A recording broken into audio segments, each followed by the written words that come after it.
శతమానం భవతి.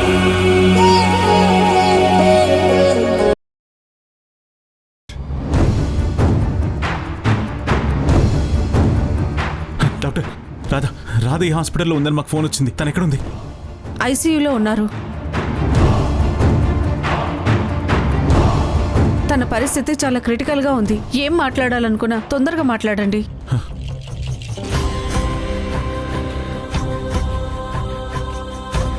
మురారి, రాధా,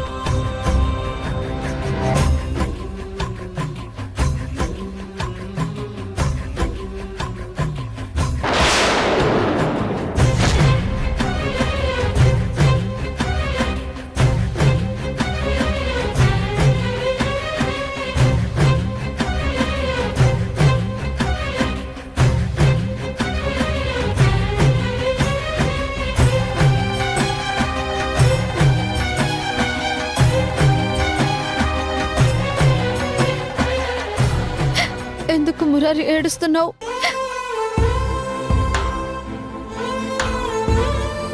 నేను దూరం అయిపోతానని, నీకు దూరంగా బతకాలని ఎప్పుడో వచ్చేసాను. ఇన్ని రోజులు నీ ఊహలతోనే బతుకున్నాను. కృష్ణుడి విగ్రహాన్ని నువ్వనుకునే ఊసులు రాధా, నువ్వనుకుని ఊసులు చెప్తూనే ఉన్నాను, కానీ నీతో బతికే అవకాశం లేదని ఆ భగవంతుడు నా నుదుటిన రాత రాశాడు. అందుకే మనిద్దరం ఒకటి అవ్వాలనుకున్నా. మన మధ్య ఈ ఎడబాటు వచ్చింది.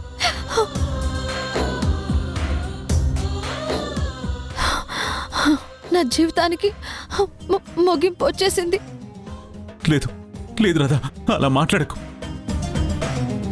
అసలు నువ్వు నాకు ఒక్క మాట కూడా చెప్పకుండా ఎందుకు వెళ్ళిపోయావు? నిన్ను ఎవరు వెళ్ళిపోమన్నారు? నిన్నెవరైనా బెదిరించారా, భయపెట్టారా? ఏమైనా సరే నువ్వు ఆ మాట నాతో చెప్పుంటే నువ్వు నాతోనే ఉండేదానివి, అక్కడే ఉండేదానివి. ఈరోజు నీకు ఈ పరిస్థితి వచ్చేది కాదు కదా. అవును రాధా, నువ్వు వెళ్ళిపోయిన దగ్గర నుంచి మావయ్య నీ గురించి ఎంతలా ఆలోచించాడో, ఎంతలా తప్పించిపోయాడో నువ్వు అసలు ఊహించలేవు. చివరికి నీ రూపంలో ఉన్న భానుని చూసి నువ్వే అనుకున్నాడు. నిజంగా నేను ఇది నమ్మలేకపోతున్నాను. ఈ ప్రపంచంలో మనిషిని పోలిన మనుషులుంటారని విన్నాను, కానీ ఎక్కడ కూడా చిన్న పోలిక కూడా తేడా లేకుండా మనిద్దరం ఒకేలాగున్నాం.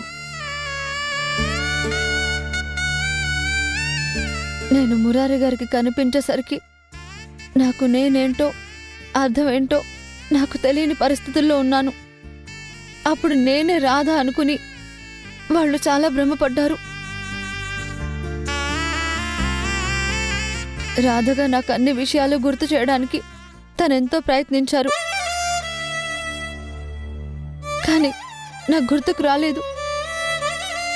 ఎందుకంటే నేను రాధని కాదు కాబట్టి. చివరికి నా గతం నాకు గుర్తొచ్చేసరికి నేను భాను అని తెలుసుకున్నారు. నీ గురించి మేమెన్నో చోట్ల వెతికాము.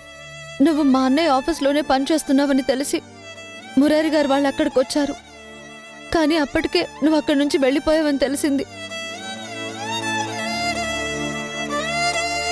అప్పుడే నీ రిపోర్ట్స్ చూసాము. నీ పరిస్థితి ఏంటో అర్థమైంది. నీ గురించి మావయ్య ఎంతగానో తప్పించాడు, కానీ ఇప్పుడు నేను ఇలాంటి పరిస్థితుల్లో. సత్య, మురారికి నా మీద ఎంత ప్రేమ ఉందో, నేనంటే మురారికి ఎంత ఇష్టమో నాకు మీరెవరూ చెప్పక్కర్లేదు.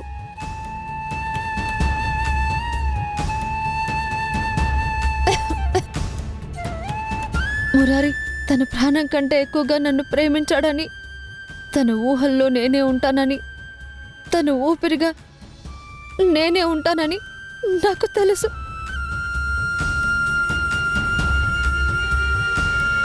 కానీ ఆ భగవంతుడు ఈ ఊపిరి ఎక్కువ ఇవ్వలేదు. రాధా, ఇది ఏ క్షణమైనా ఆగిపోతుంది.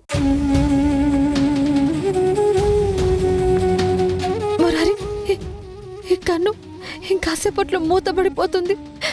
నేను శాశ్వతంగా నిద్రలోకి వెళ్లేలోగా కళ్ళారా మురారిని చూడాలనుకున్నాను.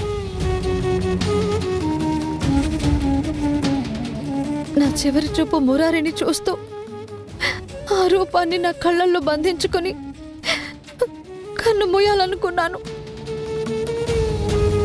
ఆ కోరిక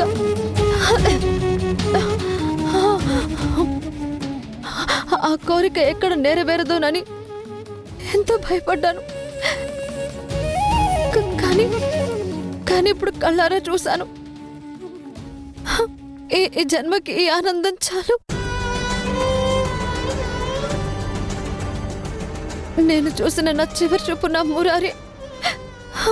నా కన్ను శాశ్వతంగా మూత పడేసరికి ఆ కళ్ళల్లో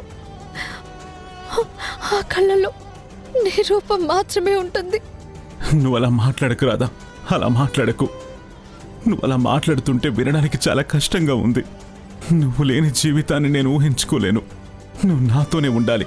ఎప్పటికీ నువ్వు నేను కలిసే ఉండాలని నేను ఎంతగానో కోరుకున్నాను. నిన్నొక మహారాణిలా చూసుకోవాలనుకున్నాను. నీ ప్రేమలో నేను తరించాలని ఎన్నో కలలు కన్నాను. చివరికి ఇలాంటి పరిస్థితుల్లో నేను కలవాల్సి వస్తుందని, నేను ఇలా చూస్తానని నేను కలలో కూడా ఊహించలేకపోయాను. నేను ఎలాగైనా కాపాడుకుంటాను రాధా. నిన్ను నేను బతికించుకుంటాను. మనందరం కలిసి బతుకుదాం. నా మాట నమ్ము, నమ్ము రాధా. ఏంటి మురారి పిచ్చితనం? ఈ ప్రాణానికి ఆయువు లేదు.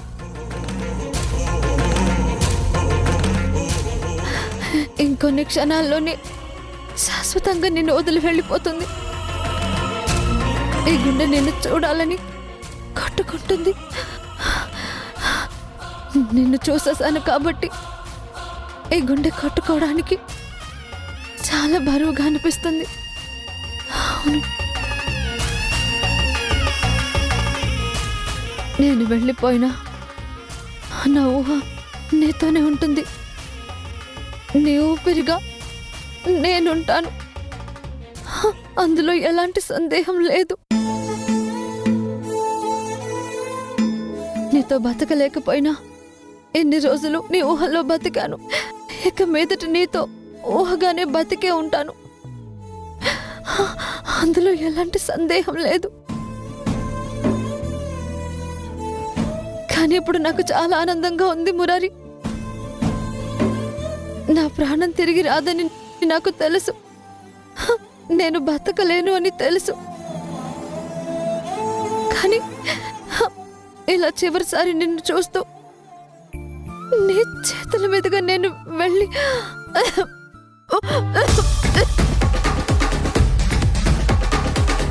Radha, Radha, Radha, Radha, Radha, Radha, Radha, Radha, Radha, Radha,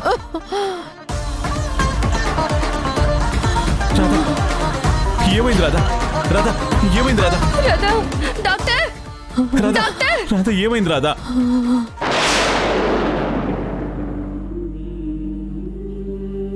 Radha, Radha, Radha, doctor, Radha, doctor, Radha, Radha, Radha,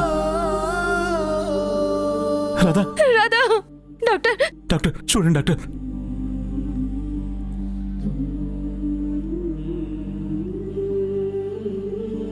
I'm sorry అండి, షీఈ్ నో మోర్.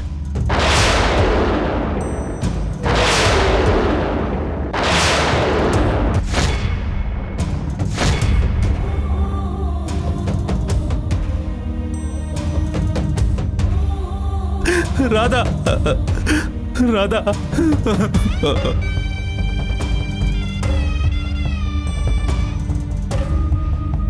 రాధా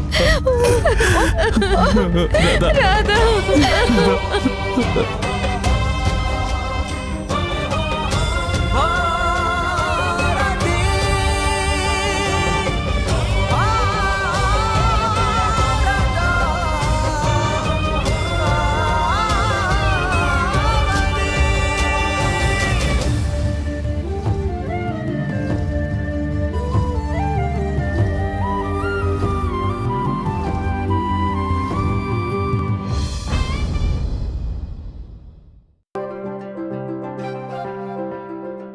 చూడండి, ఇక్కడ ఫ్యాక్టరీ కట్టాలంటే సుమారు 100 ఎకరాలు కావాలి. మన గ్రామంలో 60 ఎకరాలుంది. రంగాపురం వాళ్ళకి 40 ఎకరాలుంది. రెండుళ్ళు కలిస్తే మన మొత్తం భూమి ఫ్యాక్టరీ కట్టడానికి సరిపోతుంది. ఈ ఫ్యాక్టరీ కడుతుంది మీ మీద లాభాలు సంపాదించి ఇక్కడ కోట్లు సంపాదించాలని కాదు.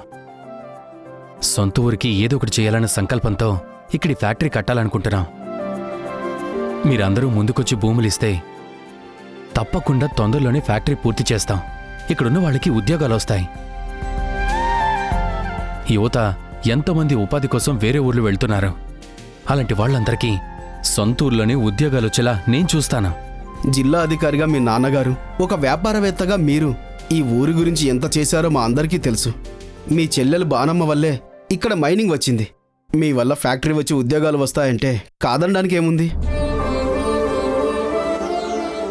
దోసపాడు నుంచి మీకు ఎలాంటి అభ్యంతరం ఉండదు బాబు. కానీ పక్కన రంగాపురం ఉంది కదా, ఆ ఊరు రైతుల నుంచి ఈ పొలాలు తీసుకోవాలంటే చాలా తలకాయ నొప్పులు వస్తాయి బాబు. ఇవన్నీ నేను ముందే ఆలోచించానండి. అందుకే ఆ ఊరు నుంచి వాళ్ళని రమ్మన్నాను. ఏంటి వాసుదేవరావు గారు, సొంతూరికి ఏదో చేసేసినట్టు అందరినీ బాగానే నమ్మిస్తున్నారు? చూడండి, ఇందులో నేను నమ్మించడానికి ఏమీ లేదండి.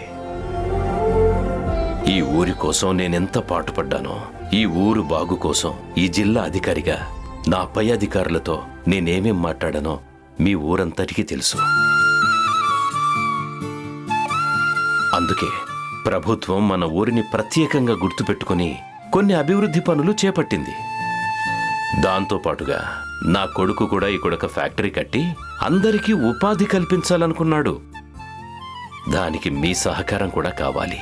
ఏంటండి, తండ్రి కొడుకులు ఏదో మమ్మల్ని ఉద్ధరించినట్టు మాట్లాడుతున్నారు? ఫ్యాక్టరీలు కడితే మీకు కోట్లలో లాభం వస్తుంది. మా భూమిని మేము కోల్పోతాం. మాకేం వస్తుంది? చూడండి, ఫ్యాక్టరీ కడితే కోట్లలో లాభం వస్తుందనుకోవడం ఒక భ్రమ మాత్రమే. ఫ్యాక్టరీ నిర్మించాలంటే ముందు కోట్ల రూపాయలు కావాలి. దానికి తగిన స్థలం కావాలి. ఆ తర్వాత అది లాభాల్లోకి రావాలి. ఇదంతా జరగాలంటే ముందు మ్యాన్ పవర్ కూడా కావాలి.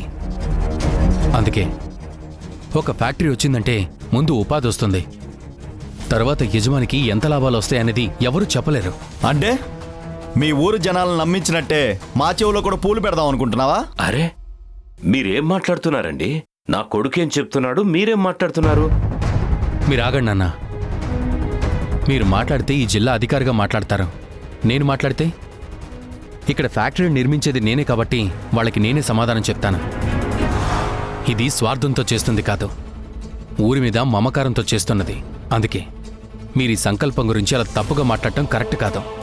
ఏంటి బాబు, కొత్తగా వచ్చి నీతులు చెప్తున్నావు? అయినా నీ జాతకం తెలియదనుకోకు. చిన్నప్పుడు ఊర్లో కుర్రోడ్ని చంపి ఊరు నుంచి పారిపోయావు. తర్వాత ఎక్కడ పెరిగావో ఎలా పెరిగావో తెలీదు. నీ అదృష్టం బాగుండి కోటేశ్వరుడికి దొరికావు. అలాగే ఏంటి మనిషిని చంపావో ఆ ఇంటి ఆడపిల్లని పెళ్లి చేసుకుని ఆ ఇంటికే అల్లుడు అయిపోయావు. నువ్వేం చేసినా ఓ పద్ధతి ప్లాన్ ప్రకారం బాగానే చేస్తావని తెలుసు. కాకపోతే మా ఊరు వాళ్ళు మీ ఊరు వాళ్ళంత అమాయకులు కాదు. మనుషుల్ని చంపేసిన వాడిని నమ్మి పచ్చని మాగాణిని అప్పగించడానికి. ఏం మాట్లాడుతున్నావు? ఈ స్థలాల్లో ఏ పంటలు పండవు. అదెలాగూ బంజరు భూమిగా మిగిలిపోతుంది. ఇందులో ఫ్యాక్టరీ కట్టి ఉపాధి కల్పిస్తానంటే నేనేదో తప్పు చేసినట్టు మాట్లాడుతున్నారేంటి? చిన్నప్పుడే హత్య చేసిన వాడివి పెద్దయ్యాక ఇంకేం చేస్తావో తెలియని అమాయకులు ఎవరు లేరు మా ఊర్లో. మాటలు మర్యాదగా రానివ్వండి. హంతకుడు హంతకుడు అన్నారంటే ఊరుకునే ప్రసక్తే లేదు. ఏంటి ఏం చేస్తావు? ఊరుకోను అంటే మమ్మల్ని కూడా చంపేస్తావా? రా చూసుకుందాం, రా, చూసుకుందాం, రా, చూసుకుందాం, రా, శివ, రా, చూసుకుందాం, ఏయ్, రా. ఏంటయ్యా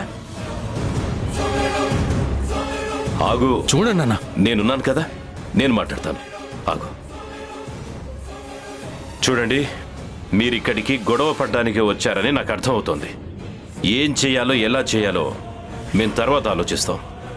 మీరు ఇక్కడి నుంచి బయలుదేరండి. ముందు మీ కొడుకుని అద్దుల్లో పెట్టుకోండి, లేదంటే ఇక్కడ ఫ్యాక్టరీ కట్టడం కాదు, మట్టిలో కలిసిపోతాడు. తీసుకెళ్ళండి. పదరా, పోదాం, పద.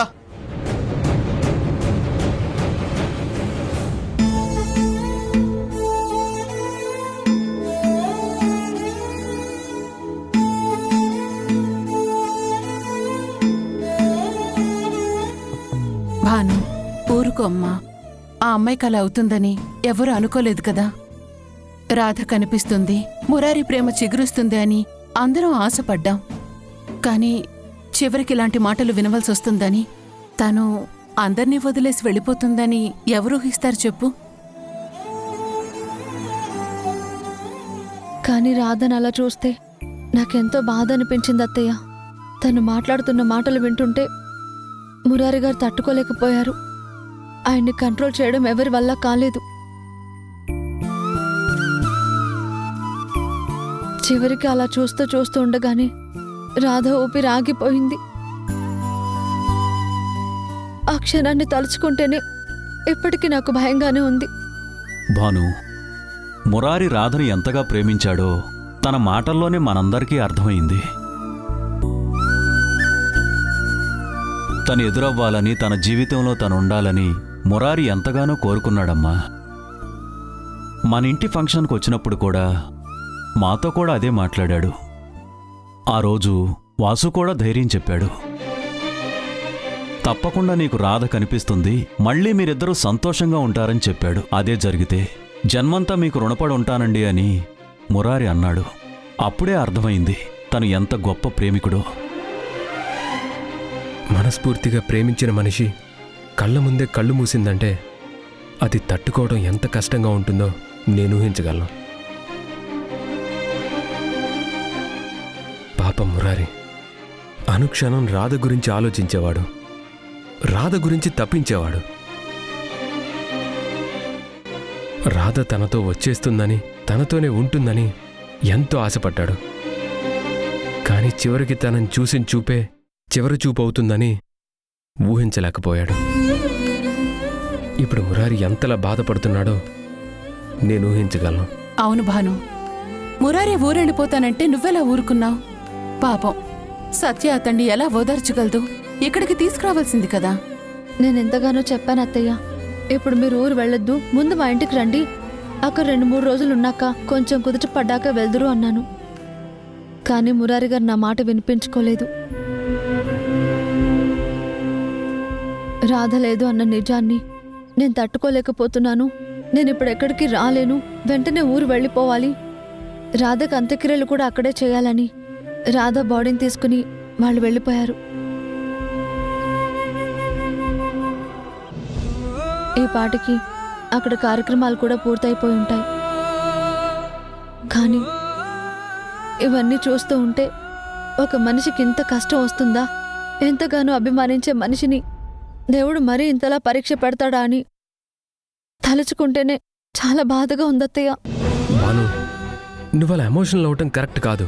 నీ ఆరోగ్యం గురించి కూడా నువ్వు ఆలోచించాలి. జరిగిన సంఘటన విన్నాక మా అందరికీ బాధగానే ఉంది.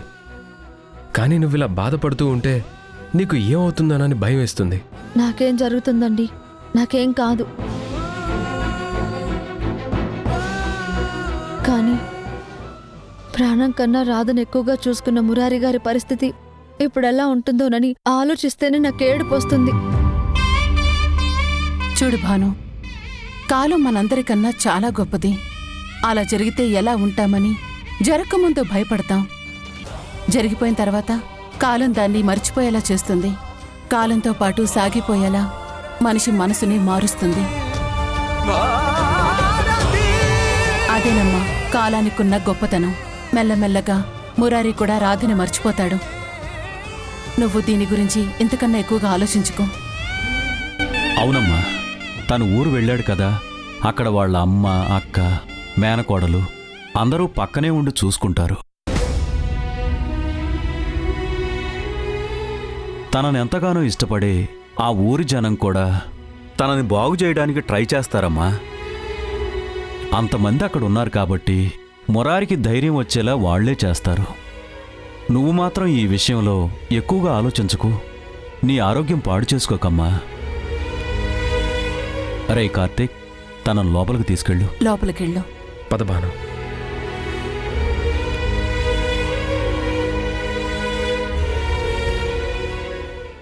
విసిరినదా విధిగాలం మిగిలినదా శోకం కాలమే కాటు వేసిందా వేదనై వెల్లువయ్యిందా కలతలే లేని కళ్ళల్లో వెలుతురే మాసిపోయిందా మనిషికి మనసే ఒక శాపం తల వంచిన దాని అభిమానం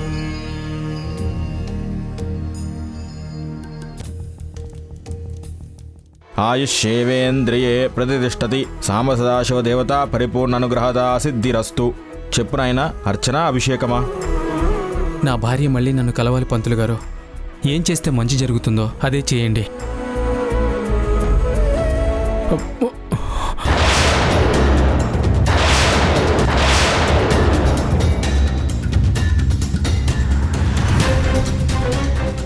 ఈ ఫోటో నా భార్య ఫోటో అండి.